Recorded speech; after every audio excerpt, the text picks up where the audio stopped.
We're here to talk about Rocksmith 2014 and you're watching Connected Digital World.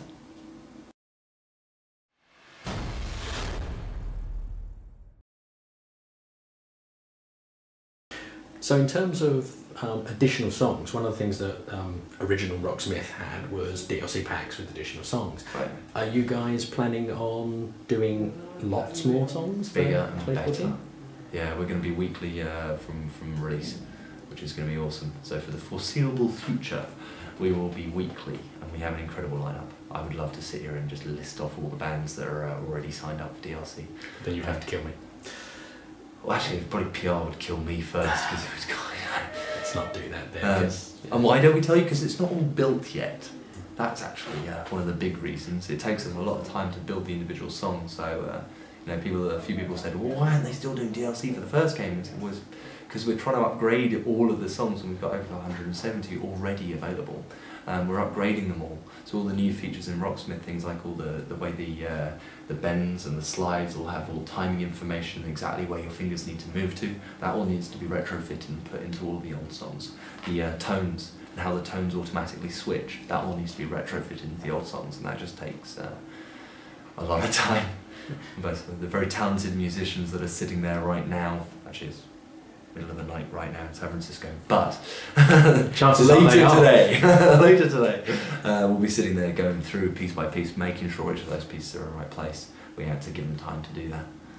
So when you pick a song, walk us through sort of the process that you guys go for picking a song, getting it ready, how long it takes and what you have to do before it sort of either goes into the game or becomes DLC. So the first part is finding a song. So it's easy for some of the classic stuff because you just go, oh, Rolling Stones, Paint It Black, love that song, great, we'll have that. But we'll have that, it's not very simple. So we'll have that, that means we talk to our licensing department, and the licensing department then establishes who owns the song, and it's not which guy, it's which people, and of which there are often many. So for Rolling Stones, you could argue it's slightly easier because it's actually one company that owns both sides of Paint It Black. But then both sides, publisher, master, then individual people within that, and this kind of ripples down, and you need to get every single one of those people to then clear it and agree to the terms and all the rest and the royalties and all that set up.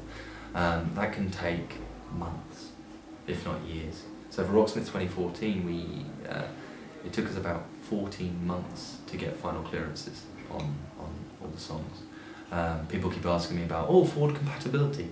Well, the reason we can't answer for the on-disc songs is because we're still dealing with licensing, trying to get the last handful, and it really is just a handful now, cleared. And we don't want to sit here and lie to you and say everything will be forward compatible when we know we've got one or two which may or may not be, because it's a complex beast. It's not just a money issue either. So a lot of people think, well, why don't these guys probably want $1 million or $5 million. Some, yeah, they just want the money. Others just don't want to be involved in a video game, whether it be in educational software or something else, or they just don't license their music. I mean, I don't need to name bands, you already know the answers.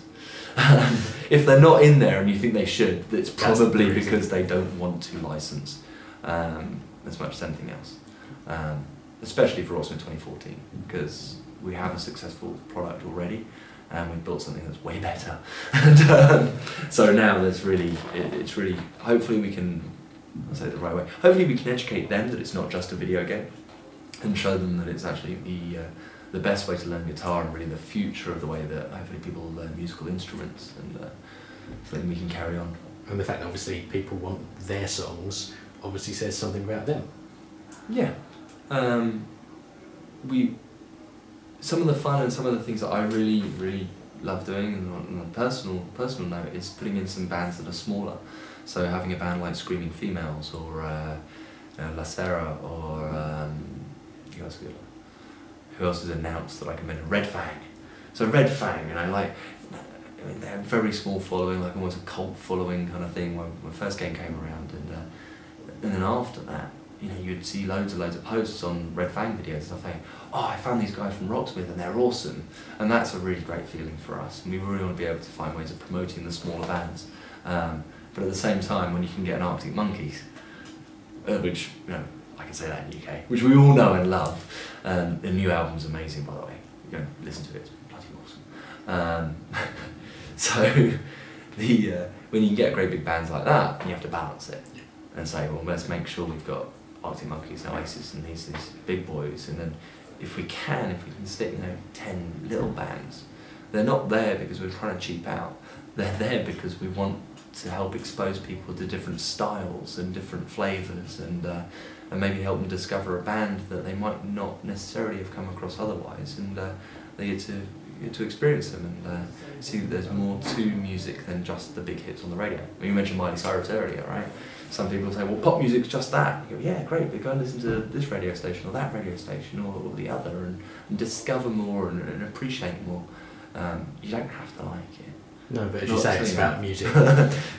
So if you could pick one song from anywhere that you'd love in Rocksmith, what would it be? Doesn't have to. You don't have to tell me if it's actually already in there or if it's planned. But if you personally could have one song that you would love to play in Rocksmith. I say Plug-in Baby was that song in the first game. So Plug-in Baby was a song where it's an awesome song. Muse are just Matt Bellamy, phenomenal guitarist.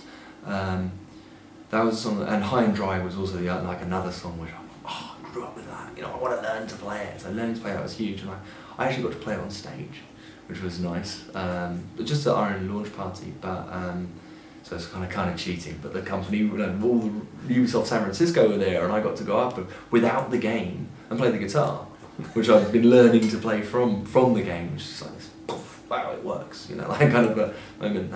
That's cool. Moving forward, so something we haven't had, perhaps. I can smell an exclusive. Yeah, it's a tough one. I think for challenge, there's some stuff that's out there. So on the disc right now, what have we announced? So learning to play Mastodon was quite the challenge because of the rhythm. This is where I want you to be able to show footage of the game with Mastodon being played, so you can. I'll get some footage. So that finding that rhythmic pattern and then and the slides, that's a challenge in itself, and I spent a lot of time trying to nail that, and I can't.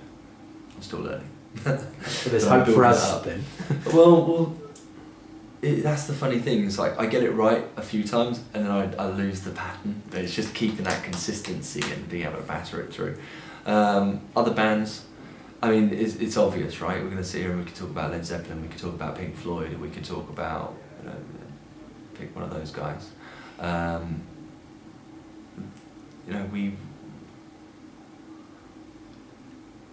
We want to figure out a way to make them understand what we're doing and how things can be mutually beneficial. We're not there yet. Cool. We look forward to it. We're going to keep working on it. So there are other elements in Rocksmith as well to sort of make it slightly more fun. So you've got a zombie game. Oh, yeah. Do you want to tell us about the zombie game? Zombie game. Every game's got a zombie mode now, so... Well, we've got ninjas as well now. So even better. Ninjas and zombies. Zombies, ninjas, car racing. You can even be a luchador riding on a whale's spout trying to collect bananas. Tell us about that. So the guitar game's been really expanded. So we spent a lot more time trying to build almost like mobile type games. So each one is a game in its own right. It's got its own challenges, it levels up against itself, it grows, and but the key thing we've done, we go from dynamics all the way through to chords and scales. So we're really running the gambit on guitar skills, and with dynamics it's just how loud are you playing. So you're trying to control the volume of your playing, which is again a really basic skill but super useful.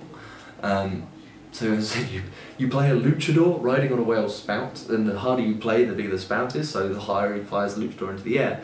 And so the whale's driving along and you're trying to follow and collect bananas and dodge the islands and the birds that are flying, because that's what you do in video games. Yeah. Except you're doing it with a real guitar and learning real guitar skills. And we've got a string skipping game where you're shooting bandits, and then there's Ducks Redux, which see what we did there. I like it. And then, but some of the cool things we did. So in the first game we had ducks, but it was all on the red string, and then we had super ducks, which was separate and not great. to be honest. It wasn't the best game. Ducks Regular was good. So Ducks Redux takes what made Ducks Regular from the first game good, and then it adds Rainbow Ducks and Armoured Ducks. So Rainbow Duck, if you get a combo and you're doing well and you shoot lots of ducks in a row, then you get a Rainbow Duck that flies along the top. You shoot him, and then the string switch. So you have to go and play on different strings, and then you're fretting up and down that one. So you're learning this fretting, and you're adding in some extra techniques. We've got hurtling hurdles, where you're strumming, doing tremolo as fast as possible. The little guy's running, and then you mute and you jump.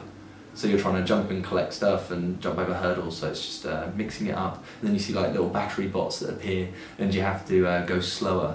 So controlling that speed, which again is essential skills. But you're playing these fun little games, and we've got leaderboards and all the rest. Ninja slide-in. We should take a look at that. Where you're actually doing slides, jumping from tower to tower, slashing ghosts, because that's what you should do with a guitar. Yeah, as a ninja. As a ninja. Scale Warriors, where it's a classic 90s beat 'em up, and you see the little guys come in and you see the scale shape, and you play the right notes to punch them, and then when you punch them they go flying to a different point in the scale, and then you have to follow them to do combos and get high scores. Excellent. So last year, you could buy the game, and you could also buy the game with a guitar. Yep. Are you doing a new guitar for this year? We have an all-black Epiphone Les Paul Junior this year. So we know, like Henry Ford said, any colour as long as it's black. Excellent. So, and what platforms will the game be coming out on? So Rocksmith 2014 will be available this October on Xbox 360, PlayStation 3, PC and Mac. Excellent. Thank you very much for your time. My pleasure, thank you. Excellent. If you missed part 1, you can watch it by clicking on the screen now.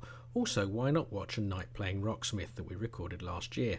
And if you haven't subscribed to us, you can do so by clicking on the button now. Thanks for watching.